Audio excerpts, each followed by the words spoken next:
Okay, Bay State running here with Aidan Ross of Uxbridge, the winner here of the Division III race, 15:06. Aidan, you look extremely comfortable out there, smiling along the way. Your dad said when he sees you smiling, he knows you're all set. It seemed like you were all set right from the beginning. Oh yeah, I mean, kind of earlier this morning, I didn't feel the best. Like my legs felt great, but I also felt a little bit like sick. So then I was like, uh-oh. But kind of as I started to get moving for my warm up, it just all totally went away. I started to feel great, and like that's kind of when the confidence comes back to me, and I'm just like, oh yeah, like this is more fun for me than anything. Like as much as I love to compete, but running just it means something special to me, and when I'm feeling good, it's just I don't even know. Yeah, I don't know. It feels awesome. Did I hear 4:40 at the mile mark? Yeah. So how were you feeling at that point? I was feeling real good, and that was kind of when I realized my gap was starting to kind of open up, and that's when I really just started. I took I backed off a little bit in the middle mile. I still just wanted to be like right around 4:55, which is about what I was at. And then once I knew that I had a pretty sizable gap after that, I just kind of relaxed.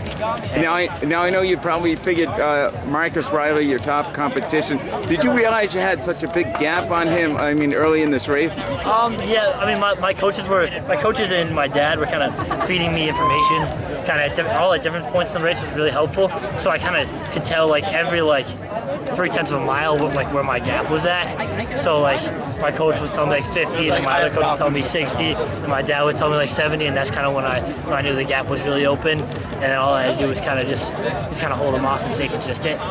And Aidan, I'm expecting you probably could have run even faster if you were pushed, but you got a big race coming up on Saturday, the Nike Cross National Northeast Regionals. Talk about that with that race coming up. Yeah, I mean this is especially for mass people. Like this is a kind of a grueling period where it's like regional or divisionals, then all states, then regionals, then nationals. So every week I've just been kind of taking it 1 week at a time, but staying relaxed and still kind of having the next week and the week after in my mind. So like that, I keep going back to like knowing where I'm at in the race and knowing how hard I have to go to just secure the win, and then not really do too much more. Have you run there before on that course, Bodwin Park? I haven't, which is interesting, but I was supposed to run there my freshman year, but I ended up having a little bit of like an injury and a sickness, and me and my coach decided to just kind of call it, so I didn't go with my team, and then COVID happened, and for the next 2 years it didn't happen.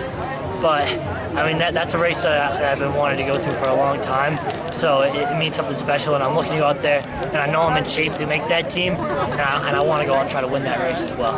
And Aidan, I'm sure you've heard about the course, right? First half I like watching the video of Aidan Cox from last year. Yeah. I'm pretty close with him, and I was watching that race live. I'm like, oh my goodness, like that looks like fun. I love hills. I know like the more elevation there is in a course, the better it suits me.